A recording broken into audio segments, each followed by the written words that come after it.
Hello students, let us continue our discussion on power system reliability and security.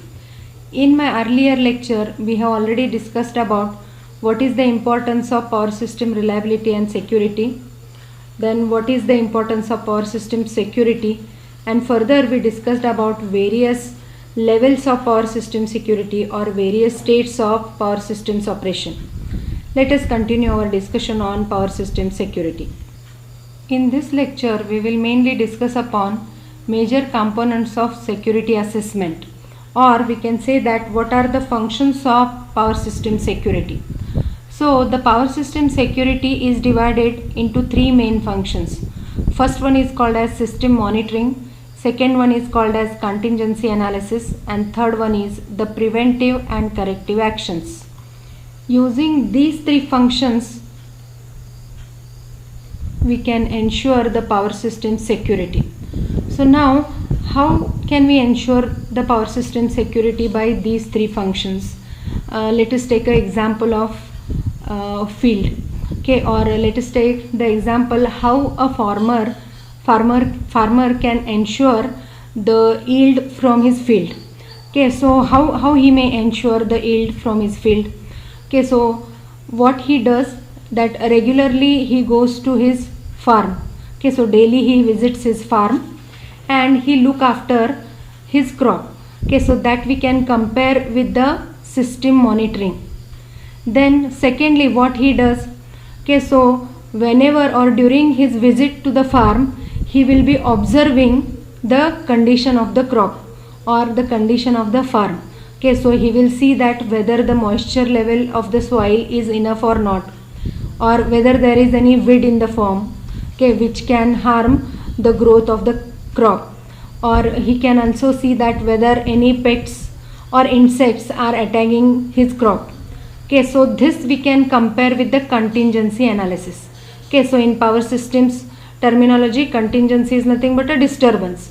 Okay, so we have to see whether there are any disturbances in our power system or what, or if there are any disturbances, we should analyze them.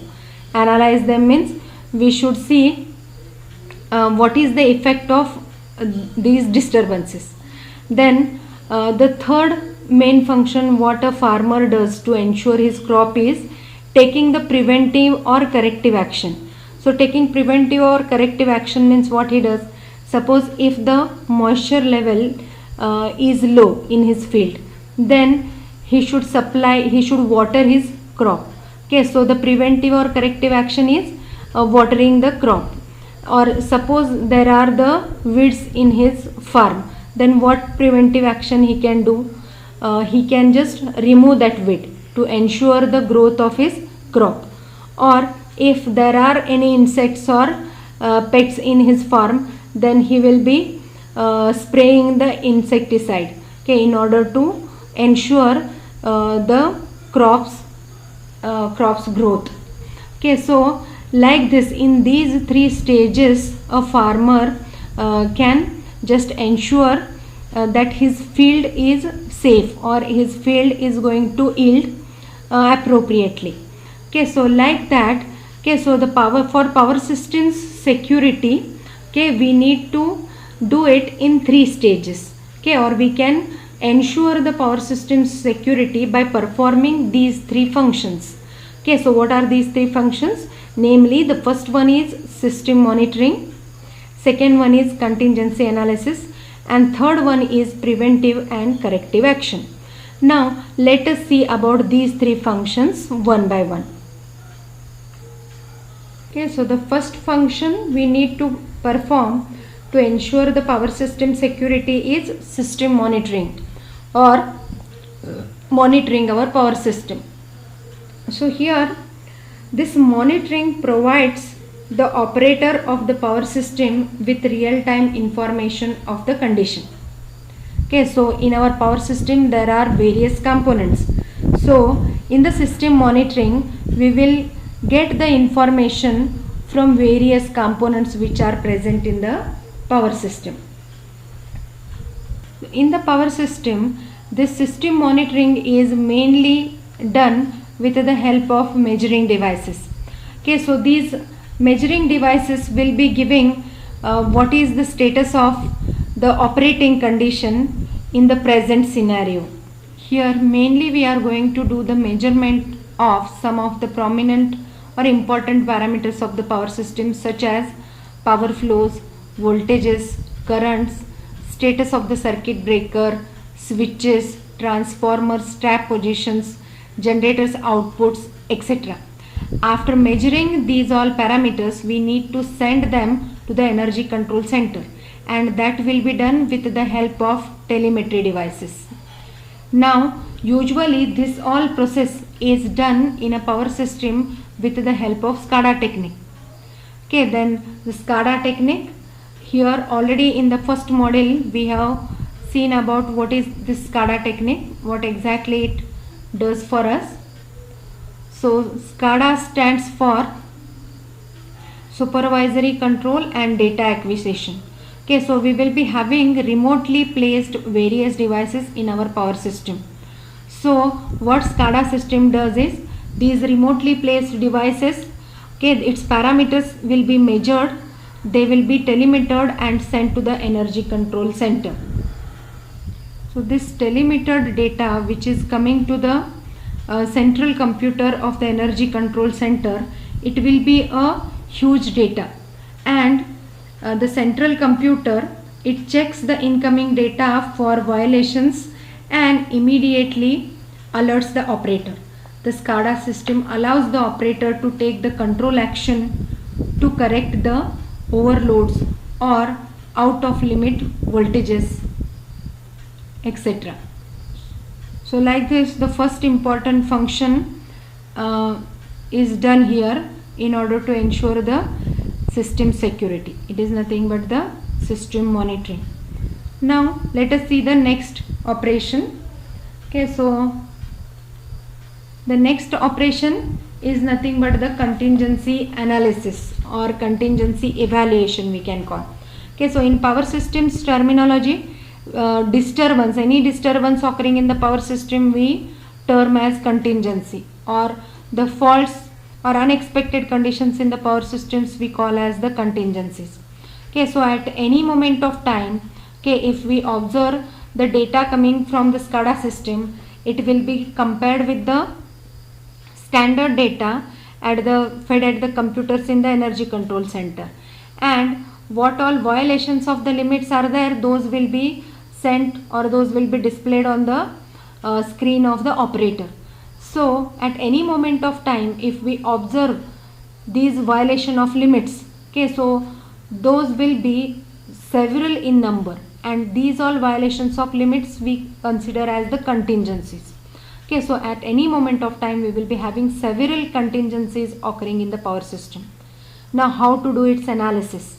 Okay, so the in power systems contingency analysis, okay, once the current operating state is known, the next task is the contingency analysis.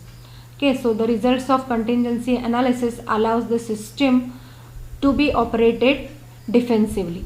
Okay, so here what we do, with whatever violations of the limits we are getting, okay, so we will come to know what corrective actions we have to take such that we can operate defensively and we can ensure the security of our power system.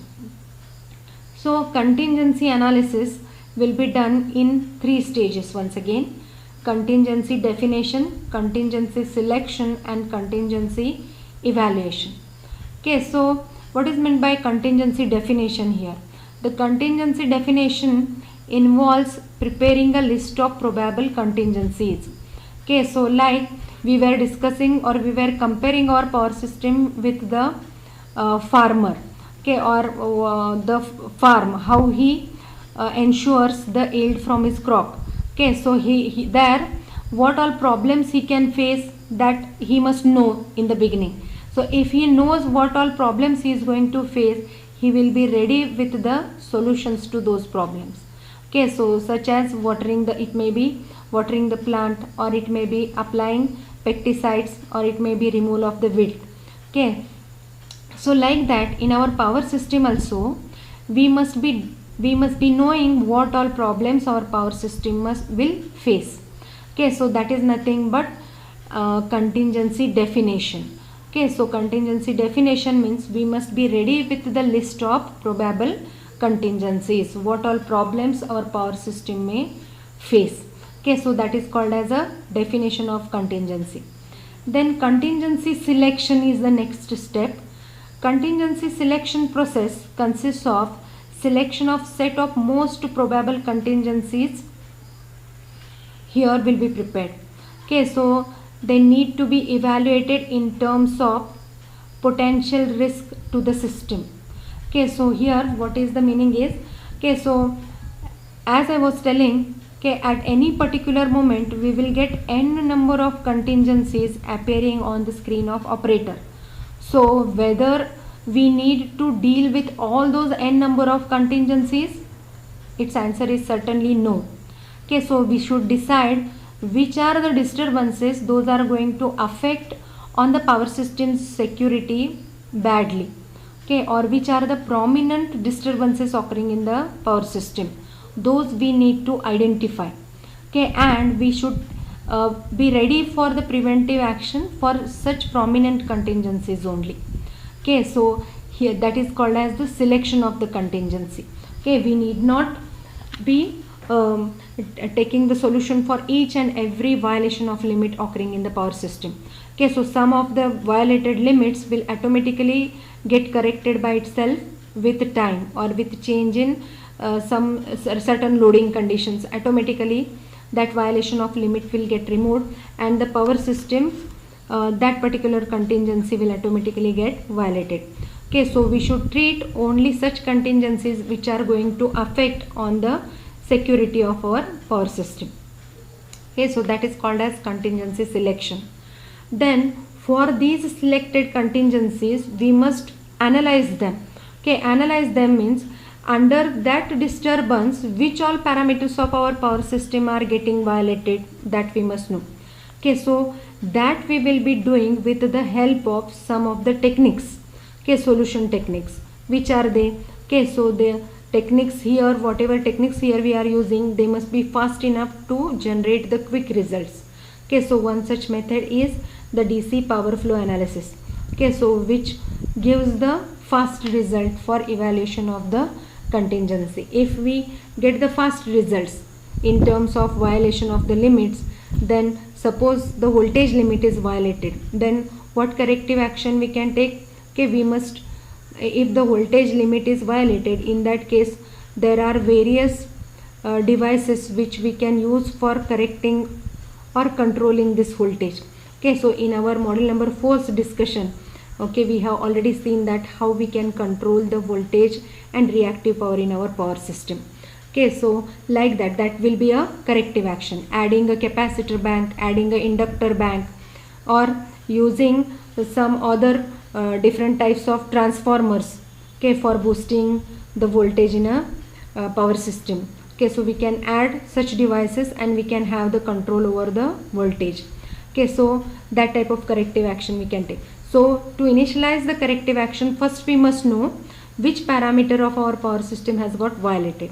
So that is possible in contingency selection and its analysis. Okay, so this is the second important stage. The third important function to be done in the power system security is nothing but preventive and corrective actions. Okay, so in first two stages what we have done, we have observed our power systems and we have noted what all is happening at present.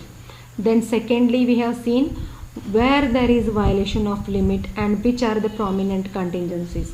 Then the third important step to ensure the security is initializing the preventive and corrective action.